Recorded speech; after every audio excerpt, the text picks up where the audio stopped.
nuclear industry likes to claim that living near a nuclear power reactor is perfectly safe, that there is no danger because the annual exposure rate to radiation is too small to count. But then you learn of a European-based compilation of studies that reveal the risks, especially to small children, of developing leukemia as a result of living close to a nuclear reactor. And the man who crunched the data tells you, with childhood leukemias, it's always led me to be more and more sure that my initial premise was right. For that reason, I'm quite happy about sticking close to the evidence, because that evidence really does show that there are increased leukemias near nuclear reactors. Well, when you hear something like that from an impeccable international expert like Dr. Ian Fairlie, you know that you are sitting in a seat that all of us share. Nuclear hot seat, what are those people thinking? Nuclear hot seat, what have those boys been drinking? Nuclear hot seat, the corium is sinking. Our time to act is shrinking, but our activists are linking.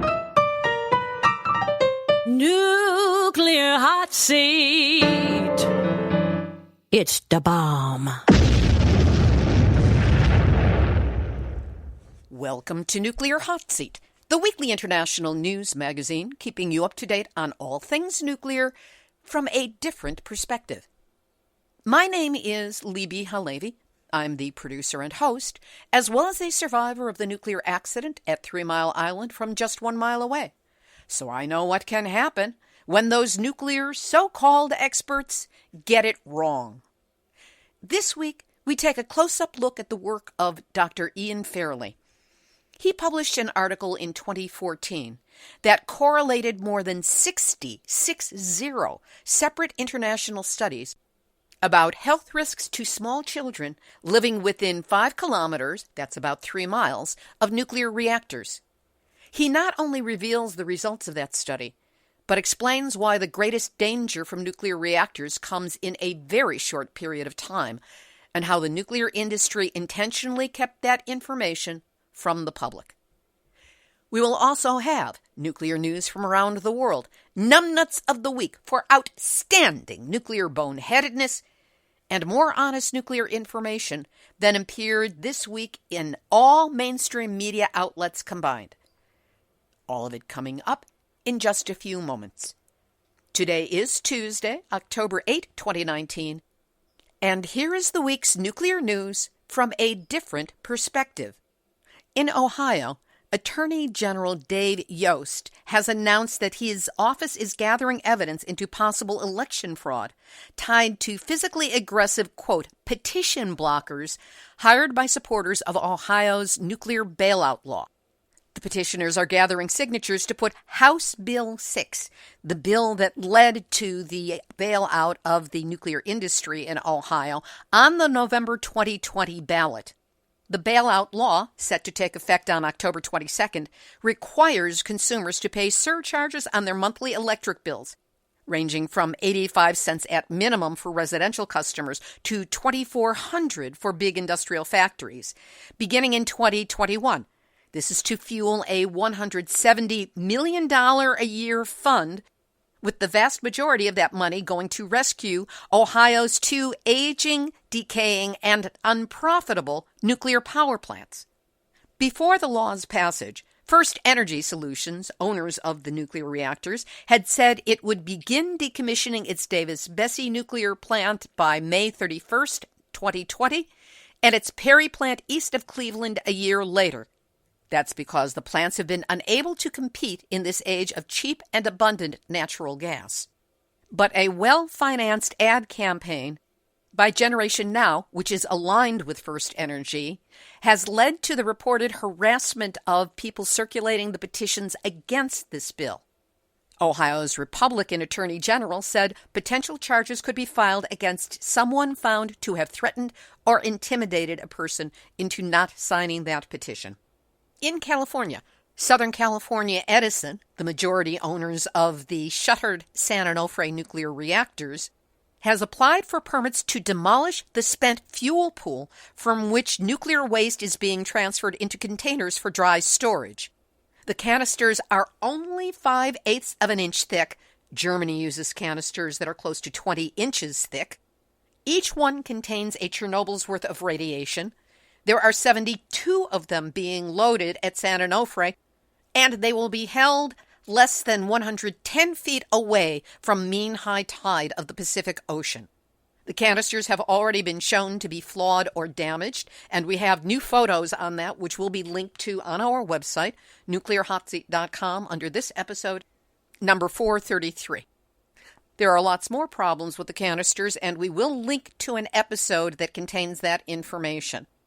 These canisters, among other things, cannot be moved, which means that the spent fuel would be marooned indefinitely right next to the rising ocean.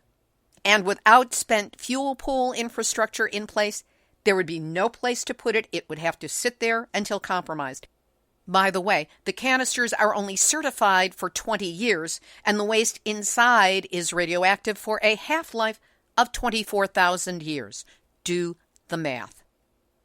In Japan, Tokyo Electric Power's Fukushima Daiichi nuclear power station, which experienced 3 massive meltdowns in 2011, is running out of room to store its radioactive water. TEPCO has announced that in all likelihood, it will be forced to dump large quantities of radioactive water into the ocean. But Fukushima fishermen have expressed deep concern for the future if the radioactive water is released. Tetsu Nozaki, head of the prefecture's Federation of Fishing Cooperatives, told the UK Guardian, "We strongly oppose any plans to discharge the water into the sea," citing the public's reluctance to eat fish caught off Fukushima. And the fishermen are not the only ones opposing this wrong-headed idea. Nearly 4 times as many Japanese citizens oppose the discharge of highly contaminated water than support it. A polling of 3,000 citizens in Fukushima and Niigata Prefecture, as well as wider Japan, showed that most expressed their support for storage of over 1 million tons of water rather than release it into the Pacific Ocean. According to a Greenpeace report from January 2019, the Japanese Ministry of Economy, Trade and Industry, or METI, in 2016 deliberately excluded the option to store and process the contaminated water to remove radioactive tritium. The myth promoted by the government and TEPCO ever since is that tritium removal is not possible. But the Greenpeace report also provides analysis that shows that over 800,000 tons of contaminated water contain additional radioactive isotopes such as strontium-90, tens to thousands of times above regulatory limits. Japanese government intentions for discharge have been challenged by the South Korean government in recent weeks. Note that radioactivity in water cannot be quote-unquote diluted, because that implies that it gets weaker the more diluted it becomes. But the smallest unit of impact on the human body by a radionuclide is a single atom. And when clean water is added to radioactive water, all it does is disperse the atoms. You may be exposed to a smaller amount, but it's just as deadly. An appeal has been filed with the Tokyo High Court challenging the acquittal of 3 former TEPCO executives over the 2011 Fukushima nuclear crisis. Prosecutors had sought 5-year prison sentences for the former executives of TEPCO based on their indictment in 2016 for failing to implement known tsunami countermeasures that they had been told about. According to one of the court-appointed lawyers acting as prosecutors, letting this decision stand is clearly against justice. Taking into consideration the burden of the victims, it is incumbent on us to demand a judgment by a higher court. In Sweden, North Korea has broken off nuclear talks with the United States.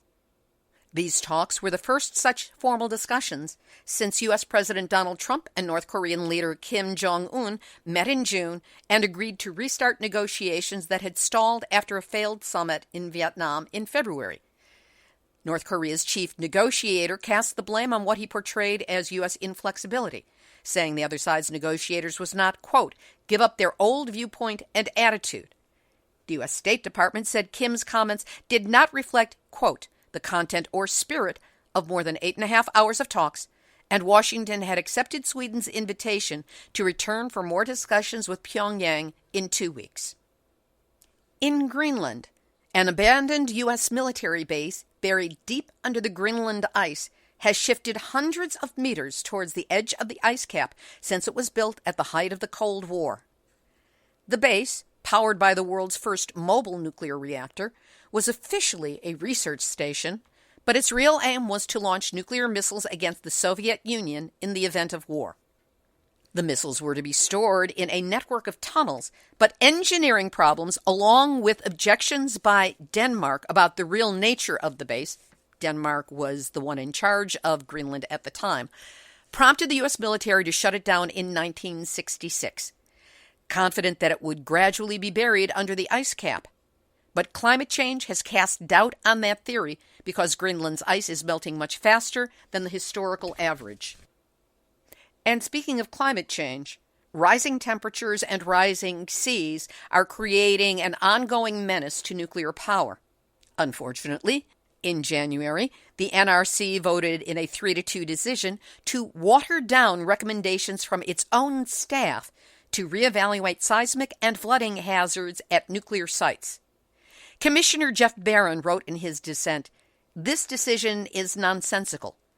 Instead of requiring nuclear power plants to be prepared for the actual flooding and earthquake hazards that could occur at their sites, NRC will allow them to be prepared only for the old, outdated hazards typically calculated decades ago when the science of seismology and hydrology were far less advanced than today." And now, Nuclear hot seat, nuclear hot seat, nuclear hot seat, nuts out a week. fans of the HBO series Chernobyl are in for quite the treat. Starting now, visitors to the Chernobyl exclusion zone, which is a bad idea to begin with, will be allowed inside the control room at reactor number 4, the very one that exploded on April 26, 1986, setting off events that would result in the world's biggest nuclear meltdown ever. Until Fukushima, but that's a topic open for debate. The State Agency of Ukraine on Exclusion Zone Management is opening up 21 new routes through the exclusion zone to tourists, and one of them is to the control room of reactor number 4. This is where radiation levels are 40,000 times higher than acceptable levels. Guests have to wear protective suits and face masks when in there, and even then they will only be allowed in the control room for 5 minutes because, as they say, anything beyond that might prove seriously harmful. Ya think? But there's no stopping a bad idea once delusions of immortality have taken hold. Just this year alone, 85,000 tourists have visited Chernobyl. Several travel companies organize regular visits to the exclusion zone, aka tour guides to hell, because radiation levels are still lethal in certain areas of Chernobyl. But, as this little press release goes on to say, YOLO! You only live once, you know? Perhaps, but why intentionally shorten your stay as a life form? And that's why anyone who chooses to visit the control room at Chernobyl, and those in power and authority who have decided to open it up to tourists, you are this week's Nuclear hot seat, nuts out a week. For those who would like to have a safer way of looking at Chernobyl, there is a site with more than 40 photographs of what Chernobyl looked like immediately afterwards and today. We will have that link up on our website, nuclearhotseat.com, under this episode, number 433. We'll have this week's featured interview in just a moment, but first, every week I take a few moments out to encourage you to help out financially with Nuclear Hot Seat. I am not a natural-born salesperson, in case you couldn't tell, and at times it's excruciating to have to ask, but I do. because it truly is the only way this show keeps going. I want to thank those of you who do donate, be it a one-time wish to help or that small loyal core of you who help on an ongoing basis with monthly recurring donations of as little as $5. Without your help, we wouldn't be here. And where else would you go to get this information?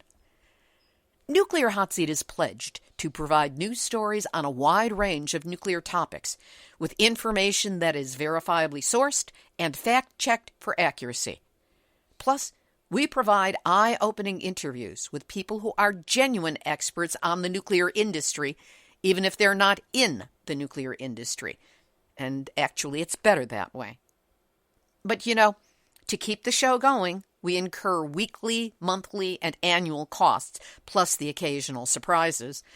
And that's where we need your help. A donation of any size will empower us to keep providing you with the nuclear news that you can count on.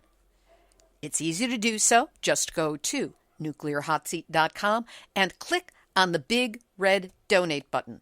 That's to send a one-time donation of any size. And if you want to support the show while sticking to your budget, we've got a big green donate button, which allows you to set up a recurring donation of $5 a month. That's the price of a cup of coffee and maybe a tip to the barista here in the U.S. So buy Nuclear Hot Seat the equivalent of a cup of coffee this month and every month. Know that whatever you can do to help, I am deeply grateful for your assistance and that you care. Here's this week's featured interview. Over the past weekend, I attended a 3-day non-nuclear event. Yes, such things do exist. As a result, I know that I have a lot of new listeners. So here's a cornerstone interview from 2014 with Dr. Ian Fairlie. He is a UK-based Canadian consultant on radiation in the environment and a former member of the 3-person Secretariat to Britain's committee examining the radiation risks of internal emitters. Ian is a radiation biologist who has focused on the radiological hazards of nuclear fuel and has studied radioactive releases at nuclear facilities since before the Chernobyl accident in 1986. In 2014, the date of this interview, he published a scientific paper that blew the lid off the nuclear industry's claim that living near a reactor is perfectly safe. He also shows how the industry's standard operating procedures kept that information from the public until 2012. Please note, with my apologies, that at one point near the beginning of our talk, Skype became more Skype-ish than usual, and there's an echo on the line. I've edited it out as best I can, and if you bear with it through that brief bumpy zone, the problem eventually resolves. Trust that the information is well worth it. Ian Fairlie, welcome to Nuclear Hot Seat. It's my pleasure to be here. Let's start out with giving people an idea of your background. My main degree is in radiation biology. In other words, the effects of radiation on cells and tissues. Before that, I was a chemist at the University of Western Ontario in Canada. My postgraduate studies were in how best to deal with radioactive waste, and that was at Imperial College here in London. After that, I entered the civil service and worked for the Department of Environment in the UK government for about 10 years, I suppose. And after that, I retired. But during my previous, shall we say, life, before I started studying radiation biology, I actually worked for Greenpeace Canada as an advisor, a science advisor to them on their various campaigns. So you could say I've had a pretty rounded set of experience in terms of both an academic and a civil servant and also a Greenpeace campaigner. It seems that scientists like to consider themselves outside of politics, at least when they are putting forward the information that they do. Do you consider yourself anti-nuclear as a political stance? Yes. Basically what it is that a long time ago I became fairly certain that the increased leukemias that we see in the near nuclear power stations came from their discharges, and I thought that it was unconscionable, just totally wrong for kittywinkers, little kids, to be dying from leukemia because of us generating electricity. There's lots of other ways of generating electricity. And I suppose it's fair to say that I'm not really very much in favor of nuclear power. But having said that, I'm also a scientist. And for scientists, the most important thing is to stick close to the evidence. In other words, if the evidence points in a certain direction, then check the evidence, make sure it's the best evidence. And if that means you have to change your views, so be it. But with childhood leukemias, it's always led me to be more and more sure that my initial premise was right. So for that reason, I'm quite happy about being sticking close to the evidence, because that evidence really does show that there are increased leukemias near nuclear reactors. To be clear, you did not do a study on the childhood leukemias showing up around nuclear power plants, but you did compile existing studies and existing statistics. How extensive were those, and what led you to take this particular approach? Well, to actually carry out an epidemiological study takes a lot of time and a lot of money, and you have to have access to a lot of data. And oftentimes that data is proprietary, and you can't get it yourself. You have to rely on other people getting it and giving it to you. On the other hand, there were over 60 studies worldwide on this particular issue of childhood leukemias near nuclear power plants. And that in itself provided enough data for me to do my work properly. 60 studies is a lot of studies, and there was a lot of data in those studies. And so that was by far the best thing to do, was to mine the existing data rather than actually carrying out a study from de novo, so to speak, using new data. Explain to us the extent of the danger that you discovered in doing this compilation of existing research. By the way, I should say that I collaborated in a lot of this with a German scientist called Dr. Alfred Körblein, and he will crop up a lot in my work. What we found when we were doing this work together was, first of all, the large number of studies. 60 studies worldwide. In toxicology, this is probably one of the biggest areas that's ever been studied. For example, if you were to look at asbestos or chemicals or lead poisoning or anything like that, there's nowhere near 60 studies on health effects from particular plants. So this is a very large number. The second thing is that we could do what are called meta-analysis. In other words, what you do is by careful examination of the data, you can add the data together. You've got to be sure that you're adding oranges to oranges and not apples and oranges, but you can do it. And when we've done that, you can get meta-analysis. Other people have done the same, by the way, and they all come up with the same answer, and that is that there are increased leukemias near nuclear power stations. The thing is, it's beyond doubt. There's a very clear pattern of raised childhood leukemias near nuclear power stations. There was one aspect in the article that you did cite where you combined the statistics, apparently oranges to oranges, for Germany, Great Britain, Switzerland, and France into a single table. I was struck by the fact that what you came up with was 37% increase in childhood leukemias within 5 kilometers, which is about 3 miles, from almost all nuclear power plants in these countries. That's right. Why had no one thought to compile these statistics before? And how alarming is this to you as a result that came from this? Well, the first thing is that the 4 governments, the scientists in those governments obviously knew that this was going on, and they obviously knew that each of the 4 countries were doing this. It's an obvious step for the data in the 4 studies to be added together, and I'm absolutely positive that the scientists, the relevant scientists in the 4 countries did it. In fact, we know them, and we know they did it. but they didn't publish the data. We did, Dr. Corbland and I, we did it together, very statistically significant increases in childhood leukemias near all the reactors in those 4 countries. Not quite all the reactors. In France, there was only about 2/3 of the reactors, but pretty well all of the reactors in the 4 countries.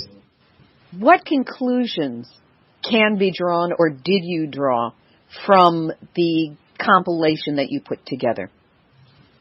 Well, it was quite clear that there was an increase. It was beyond the bounds of chance.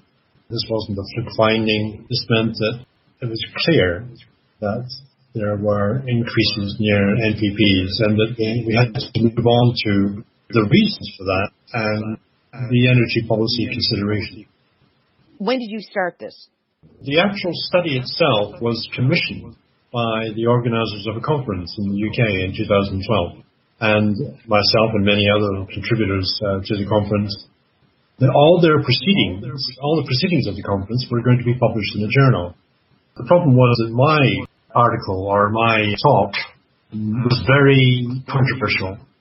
It resulted in a lot of delay in the peer review process. And as a result of that, the proceedings of the conference delayed by about 2 years. I understand that there was one scientist who shall remain nameless who challenged you repeatedly and extensively. Would you talk about what that was like for you and also how you responded to the various challenges that you received? The person concerned that I've known for many years. He's a worthy adversary, shall we say. I have a lot of respect for his work, funny enough. He's a good scientist, but we have different views about nuclear power. And it was a real tussle, shall we say. A long, drawn-out gladiatorial battle. But it was on the basis of science, and we argued the toss about scientific evidence. And that took a long time, over many pages of paper and many points. The editor of the journal, he was very good. He had to be a neutral referee in this, but he was well informed. He knew about the issues and he knew what to allow, what not to allow. And so my congratulations go to him. A lot of other people would have ducked out on this, but he saw it right through. And in the end, he published it. And his reward is that as a result of the publication, within about 2 or 3 months, about 500 people downloaded it, which in this, shall I say, narrow subject area, is a lot of downloads. It's gone viral or partly viral. A good chunk of the readership of the Journal of Environmental Radioactivity must have downloaded the article. And for the editor, that is very heartening because that means he struck a chord and people are picking up on what he's published. So he was very happy indeed.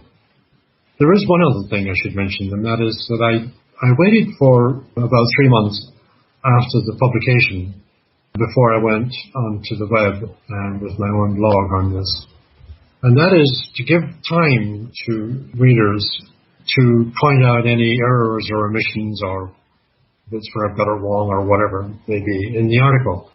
And to date, touch wood, there haven't been any at all. So that's given me a lot of confidence in the sense that even although I can imagine a lot of readers will find this difficult to take, they haven't come up with anything which has sunk me below the waterline, so to speak. A shell hasn't landed below the waterline or anything like that. In fact, there haven't been any shells. So I'm quite pleased with that, and I'm relatively confident with the hypothesis now. It seems that the extensive challenges that you went through with your worthy scientific opponent helped you vet the article to the point where nobody could pick anything apart with it. How accurate would that be? That would be very true. Yes, you're right. The fact that the peer review process was so tough basically meant that the article itself was pretty watertight. Now that we have this watertight article that correlates raised leukemia rates in children with proximity to nuclear power plants. What impact has what you've written had on public awareness in the media and on governmental policy? Well, it's really hard to say. What I do know is that amongst my colleagues and friends here in the UK and in Germany, they've more or less taken this on board, and it's now accepted, certainly in the environmental community, that this is a serious matter that has to be taken on board, and that building nuclear power stations really is very problematic now. As far as governments are concerned, now they deny it all the way. It's very difficult for them, if they've decided that they're going down the nuclear line, to find this evidence which directly contradicts it. They reject the evidence, unfortunately. What do you think is going to happen here in the United States as more and more people become aware of this article and have the opportunity to read it? That's a good question. In the United States, right now, the National Research Council is about to embark on a big study of childhood cancers near U.S. reactors. And this is going to be quite important. There's about 100 reactors in the United States, and if you get data for all those 100, that's going to be a fairly powerful study.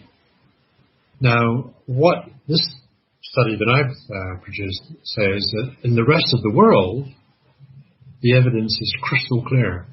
There are increased leukemias near nuclear plant.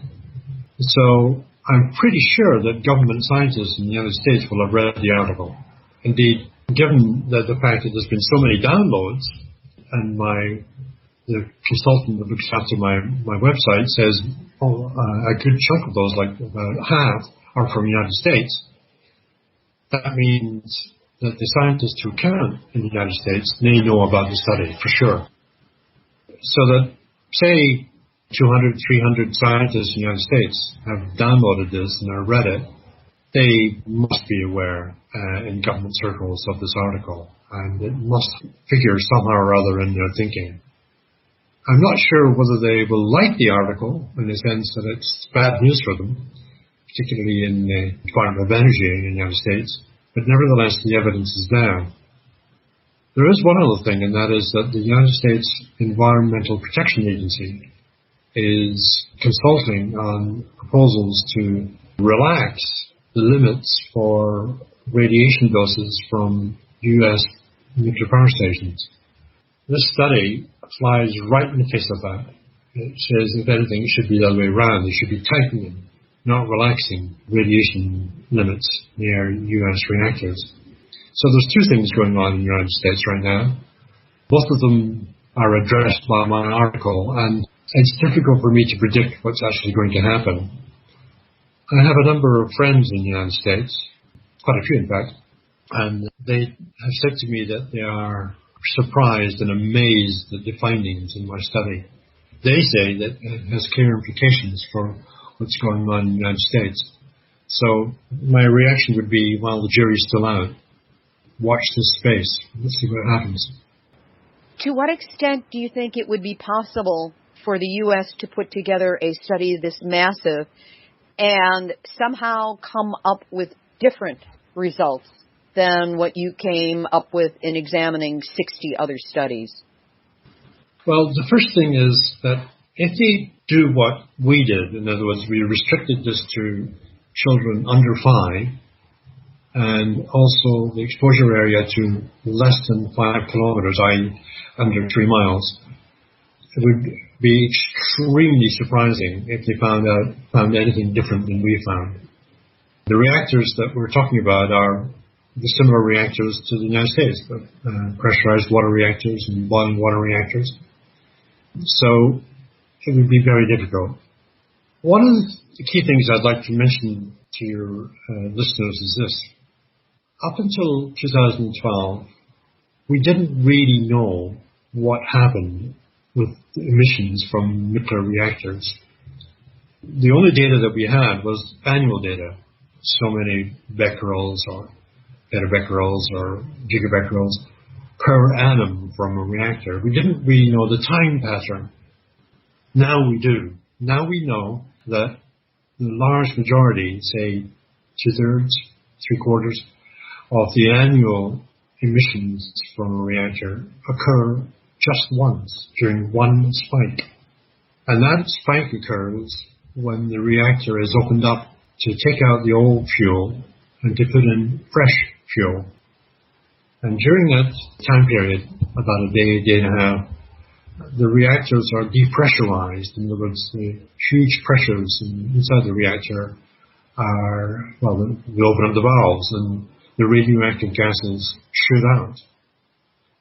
It's during that time that we think that the people downwind are exposed to high levels of radioactivity, i.e. high radiation doses.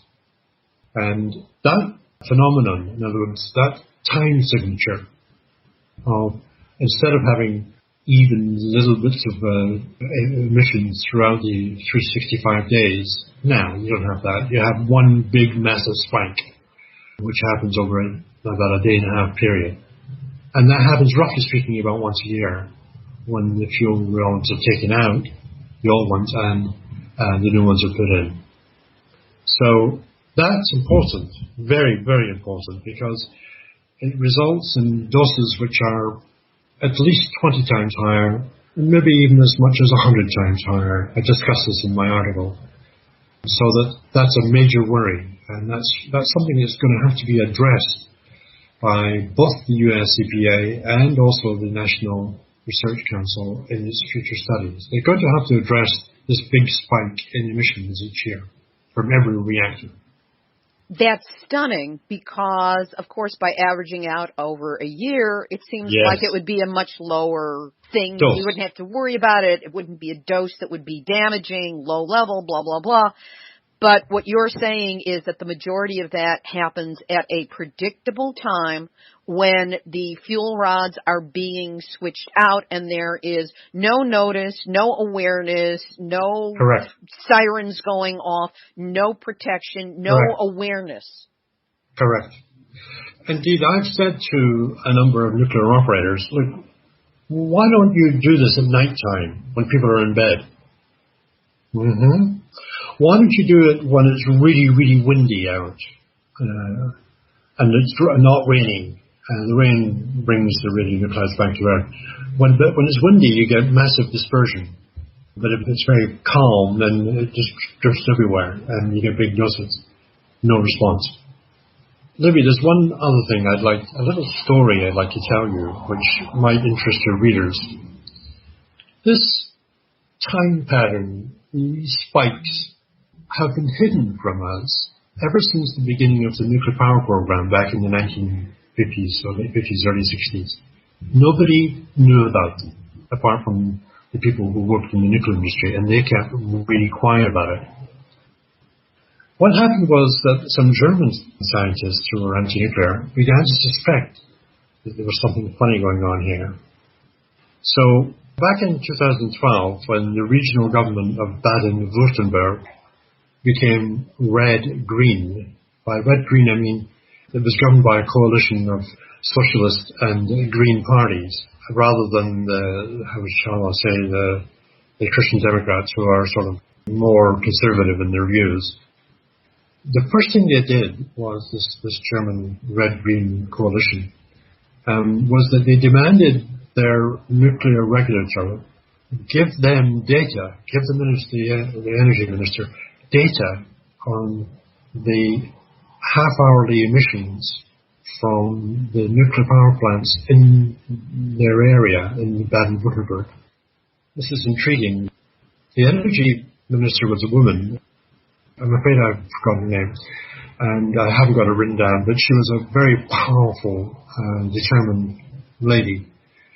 And the head of the region's nuclear regulatory commission refused to give the information and said, no, we don't have it. But from an insider, we knew that they did have it.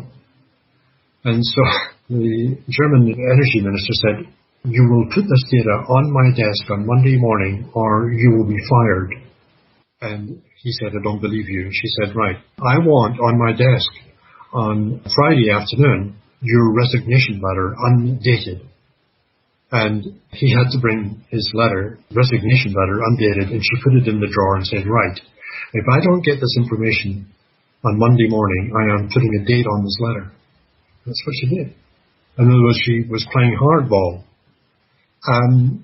We got the data, but the trouble is that the data was presented in a computer program format that nobody had apart from the nuclear industry.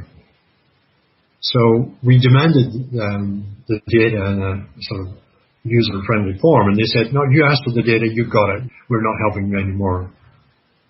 And she was about to sack the regulator when some people in the Green Party who were computer whizzes said, look, we can put this data into a computer program, shall we call it A, and then transfer that to computer program B, and then transfer it to Microsoft Excel. And once we get it into Excel, we can read off the data. It took them about 3 days to do it, but they got it. I love it. And we got the data, and for the first time we saw what was happening. A massive spike, 1,000 times higher in terms of concentration than the normal amount. In other words, instead of 3 becquerels per cubic meter, we're finding 3,000 becquerels per cubic meter. In other words, a 1,000-fold increase. And then we knew what was going on. And then we knew, because they had hid this since the start of the nuclear power program. Well, that's 50 years ago. They've hidden this, and it went to great lengths to prevent us from getting the information. And now we've got it. Now, what I'd like to say to your American listeners is this is very important. You have to go to your regulators and say, there's no reason why this is not occurring also in US reactors. These data are from pressurized water reactors, like in Dremmingen, in Baden-Württemberg in Germany, and so we know that it's very, very likely the same is happening with US reactors. So what are you going to do about it? That's the wake-up call that I'd like to issue to your listeners, and I hope that at least some of your listeners will pick this up and say, whoa, we've got to do something here. It's a powerful piece of information. And the fact that they knew, that the industry knew about these spikes and went to such great lengths to hide it means that they understood exactly how devastating that information would be to their business and their financial futures. So, of course, they would do everything in their power to hide it. And good for those people in Germany and that environmental minister and you for getting this information, putting it in a usable form so that we have the opportunity to now use this as a very important piece of weaponry, as it were, on behalf of getting these things shut down and taken care of. So if someone hears this interview or reads your article and realizes that they are living in proximity to a nuclear reactor and they either have or they want to have children, what would you recommend that they do? I've already done this in Canada, in fact, where they've got nuclear reactors, you wouldn't believe, in metropolitan Toronto. It's absolutely crazy. I'm Canadian, so I don't have any joy in saying what I say, but the Ontario government really has got to get a grip of this. And I have said in guidance to Greenpeace Canada that women of childbearing age who wish or intend to have families, or even if they've got young ones, or if they're already pregnant, they shouldn't live within 10 kilometers of a reactor. And that people who already live near nuclear reactors and have gardens, they shouldn't eat their own produce if they live within 5 kilometers. And I've actually given that evidence, and it's published on my website in evidence to Greenpeace Canada. So my advice would be to young women who are living in the shadow of nuclear reactors is don't do it. Ian, if people wish to download a complete copy of your article, how could they do that? Difficult. It's behind a very stiff paywall. My guidance to people who need a full copy for research purposes would be to contact me, and it's permissible under the copyright laws to send individual copies to scientific researchers. You can do that. What is not permissible is for somebody to get a copy, then immediately send it around to hundreds of other people. That is not allowed, I'm afraid, under our present copyright arrangements. For those people who are not scientific researchers, my guidance to them would be, do they know anybody who works as a scientist in an academic institution, a university in the United States? Or do they live near a big national library, either in Washington, D.C., or New York, or L.A., or near the Lawrence Livermore laboratories, or the Berkeley laboratories, or any of the national research institutes? Because they will have copies of these journals, and they will have a copy of the Journal of Environmental Radioactivity online. So if they have any friends in universities at all, they will be able to get them, ask them to download for them. It's not ideal. The present paywall arrangements are unfortunate, but it's how the large publishing companies make their living. So that's my best guidance. Ian, anything you would like to add at this point that we haven't covered? I haven't mentioned the name of the organization in Germany which got the data of the emission spikes. It's called IPPNW, and that stands for International Physicians for the Prevention of Nuclear War, IPPNW. They're a large international organization based, their headquarters are in Boston, in Massachusetts. They're a good organization. My hats go off to IPPNW because they were the people that got the data. And IPPNW also provided me with Dr. Alex Rosen, who in Nuclear Hot Seat number 161, I had the opportunity to interview him about the UNSCEAR report, which he took apart point by point. It has gone viral. It has been picked up by ENE News and elsewhere, and has become one of the most important interviews that I have done. This one ranks up there as well, because what you're providing us is with the hardcore scientific evidence that we can use to say we're not a bunch of emotional tree-hugging environmentalists, though we may be in our spare time, but we also have the data to back up what it is that we are saying. My study provides a lot of ammunition. It really does. And try and get a hold of it. And if there are people who really do need to have this, for example, they have children who live very close to a nuclear reactor, I will send them the article, I will, so that they can use it to obtain some sort of redress. I have given evidence in Canada to various public hearings, governmental inquiries and stuff like that. And I'm quite prepared to do that in the United States. Here I am, ready, willing, and able to help out in any way that I can for the forthcoming. There's two struggles now. One is the National Research Council study, and secondly is the US EPA proposals to weaken the safety limits. Ian, thank you so much for sharing your time and your expertise with the listeners of Nuclear Hot Seat. Thank you, Libby. It's a pleasure from mine, and best wishes to all the campaigners who are opposing the nuclear juggernaut, as you say, in the United States. And I'd like to say to you too, well done, and I hope that we can certainly keep in touch. Dr. Ian Fairlie. You can find a link to his article on the study of childhood leukemia rates in proximity to nuclear reactors on our website, nuclearhotseat.com, under this episode, number 433. You can also follow him on his blog at ianfairlie.org, and that's F as in Frank, AIRLIE. Just click on the News and Comments tab. And we'll also have a link to the listings of boiling water reactors around the world, so you can see if you live near one, or more than one. Activist shout-outs! Congratulations to Jose Herrera Plaza, the director of the documentary Broken Arrow, Nuclear Accident, in Palomares. Plaza received the Lifetime Achievement Award from the International Uranium Film Festival, being held in Portugal this year, 2019, on his investigative efforts and long-term dedication to exposing the dramatic nuclear accident at Palomares in Spain.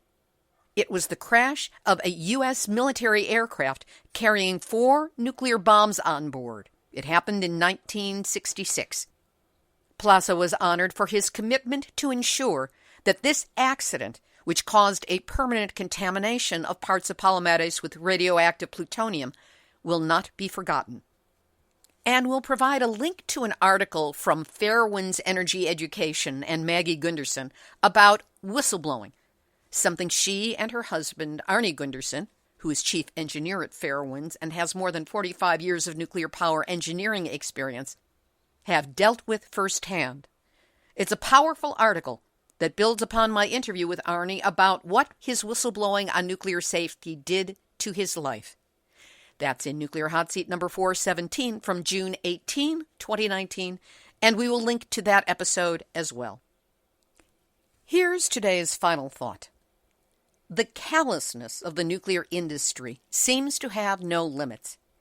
As you heard in today's interview, reactor operators had to be forced to provide statistics on radiation releases and only did so under great duress, and still tried to block our understanding by providing the data in a program that they were convinced couldn't be accessed.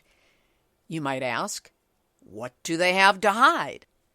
And it took the work of the International Physicians for the Prevention of Nuclear War and a very testy government official in Germany to find out. Every nuclear reactor has to be refueled approximately once a year. This is when the greatest radiation spike happens, the greatest danger of exposure exists. You would think that conscientious reactor operators would at least put out a notice so people could stay indoors, use air filters, or otherwise avoid the area while this operation takes place. But the nuclear industry being the nuclear industry, they don't. The Nuclear Regulatory Commission doesn't make them. And then they disguise this massive short-term exposure by averaging it out over a full year so the numbers look really small. And thus we have decades of exposure to high levels of radiation eroding the health of our children. Don't take my word for it. It's documented, and we've got the link. Most nuclear reactors currently in operation are over 40 years old. And you may not know it, but nuclear reactors were only designed to be used for 40 years before needing to be shut down and decommissioned. That's because of what's called embrittlement, the breakdown of the metal in the reactor containment vessel because it's being constantly bombarded with radioactive particles. Most nuclear reactors currently in operation are over 40 years old or close to it. So by original design, they should all be shutting down just about now.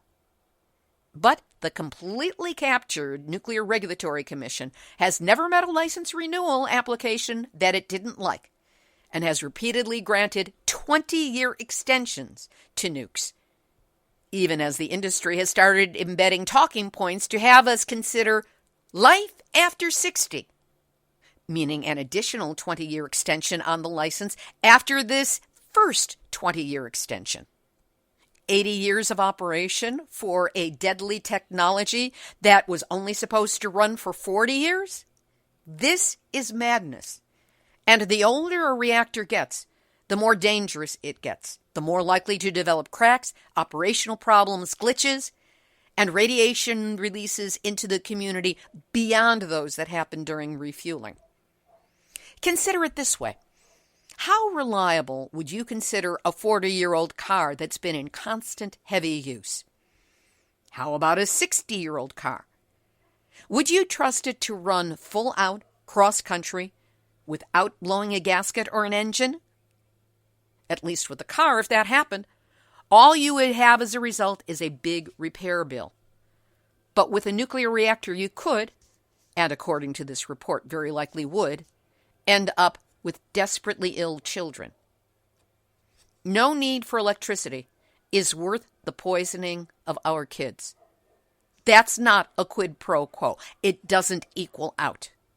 And this danger, as you heard, is not a supposition. It's fact. It's proven. The data exists in 60 studies from multiple countries.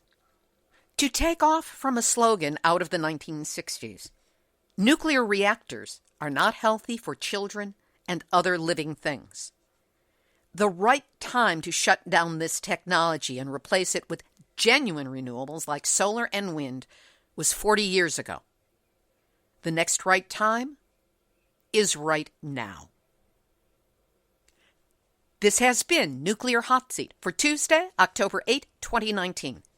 Material for this week's show has been researched and compiled from nuclear-news.net, deunrenard.wordpress.com, miningawareness.wordpress.com, Toledo Blade, Samuel Lawrence Foundation, Colorado Sun, The Guardian, Greenpeace Japan, Bloomberg.com, Counterpunch.org, JapanTimes.co.jp, 60 Minutes Australia, Reuters, Power-ENG.com, the BBC, entraveler.in, CBSNews.com, German-Times.com, Fairwinds Energy Education, and as always, the completely captured and neutered Nuclear Regulatory Commission, where I really want to put regulatory in quotes. A reminder that Nuclear Hot Seat is now available on all your favorite podcast platforms. So what are you waiting for? Subscribe. Or if you prefer, you can have Nuclear Hot Seat delivered via email every week. Just go to the website, nuclearhotseat.com, scroll down for the big yellow opt-in box, put in your first name and email address. We promise we won't bug you, but you will get an email once a week with a link to the week's new episode. Come join listeners around the world, 123 countries and counting, as well as people who hear this program broadcast in their local communities. Now here's how you can help us as well.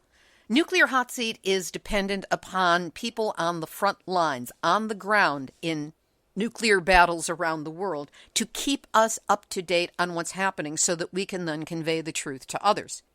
So if you have a story lead, a hot tip, or a suggestion of someone to interview, and you're really frustrated because I haven't done it yet, you got to give me a fighting chance by letting me know.